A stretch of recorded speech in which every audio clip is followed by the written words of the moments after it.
नमस्कार दोस्तों, आप सभी का एक बार फिर से स्वागत है हमारे चैनल दुर्गा भक्ति मार्ग में। आज मैं आप सभी को सुनाऊंगी माघ माह के शुक्ल पक्ष में आने वाली जया एकादशी की व्रत कथा।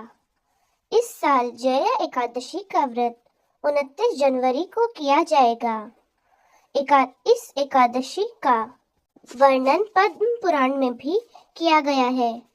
पद्म पुराण के अनुसार मृत्यु के बाद जीव को अपने कर्मों के अनुसार उसके अदृश्य शरीर में जाना होता है, जिससे भूत पिशाच की योनि कहा जाता है। और जया एकादशी को योनि से मुक्ति दिलाने वाला व्रत कहा जाता है। शास्त्रों में बताया गया है कि जो व्यक्ति इस एकादशी का व्रत करता है, उस व्यक्ति को कष्ट आए पिशाच भूत प्रेत की योनि से मुक्ति मिलती है और उन्हें इस योनि में नहीं जाना पड़ता। एक बार अर्जुन ने भगवान श्री कृष्ण से कहा कि हे भगवान, आप कृपा करके मुझे माघ माह के शुक्ल पक्ष की एकादशी का महत्व विस्तार पूर्वक बतलाइए। माघ माह के शुक्ल पक्ष की एकादशी में किस देवता की पूजा करनी चाहिए और इस एकादशी के व्रत की कथा क्या है और इसको करने से क्या फल मिलता है। शीघ्र ही भगवान श्री कृष्ण ने कहा, हे अर्जुन, शुक्ल पक्ष की एकादशी को जया एकादशी कहते हैं। इस दिन उपवास रखने से मनुष्य भूत पिशाच प्रेत आदि योनि से मुक्त होता है। जिस दिन भक्ति पूर्वक उपवास करना चाहिए, मैं तुमसे अब जया एकादशी के व्रत की कथा कहता हूँ। एक समय की बात है, नंदनवन में उत्सव का आयोजन हो रहा था। देवता, ऋषि मुनि सभी उत्सव में मौजूद थे। उससे समय गंधर्व गा रहे थे और गंधर्व कन्याएं नृत्य कर रही थी।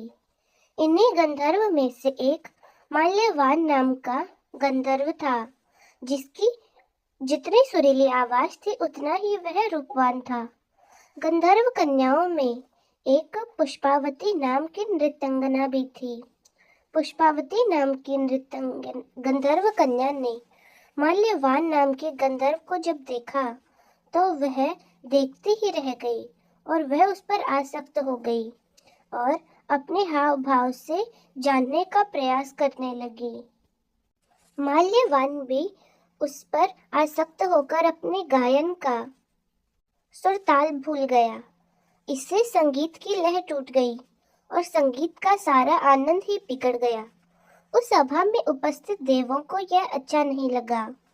माल्यवान वंचित होकर उन्होंने माल्यवान को श्राप दे दिया कि तुम मृत्यु लोक में पिशाच का जीवन भोगोगे, क्योंकि तुम संगीत जैसे पवित्र साधना का अपमान करते हो, साथ ही सभा में उपस्थित गुरुजनों का भी अपमान करते हो।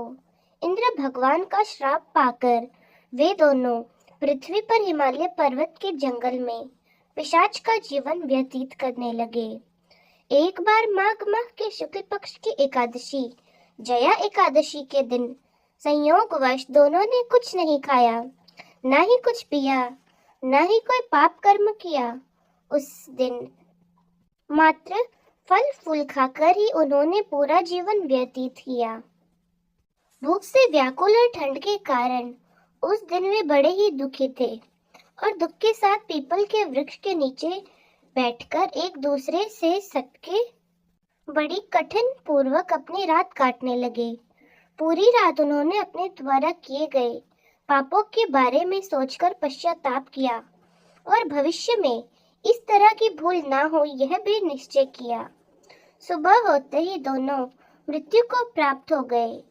अनजाने में ही सही उन्होंने एकादशी का उपवास किया। भगवान के नाम का जागरण भी हो चुका था, क्योंकि उन्होंने पूरी रात माफी मांगते हुए अपने पापों का पश्चाताप किया और परिमाण स्वरूप प्रभु की कृपा से इनके पिशाच योनि से ये मुक्त होकर पुनः ही अप्सरा और सुंदर गंधर्व का वेश धारण किए और सुंदर वेतन और आभूषणों से अलंकृत होकर दोनों स्वर्गलोक को लौट गए। जब देवराज इंद्र ने इन्हें स्वर्ग में देखा तो वे आश्चर्यचकित रह गए। उन्होंने पूछा कि वे तो श्राप में बंधे हुए थे, वे उनके श्राप से कैसे मुक्त हुए। तब उन्होंने बताया कि भगवान विष्णु की उन पर कृपा है। हमने अनजाने में माघ माह के शुक्ल पक्ष की यानी कि जया एकादशी के दिन उपवास किया, जिसके प्रताप से भगवान विष्णु हमें पिशाच जीवन से मुक्त कर दे। कुछ समय इसी तरह से जया एकादशी का व्रत करने से भक्त को पूर्व जन्म में किए गए पाप कर्मों से मुक्ति मिल जाती है। इसीलिए हमें भी जया एकादशी का व्रत करना चाहिए।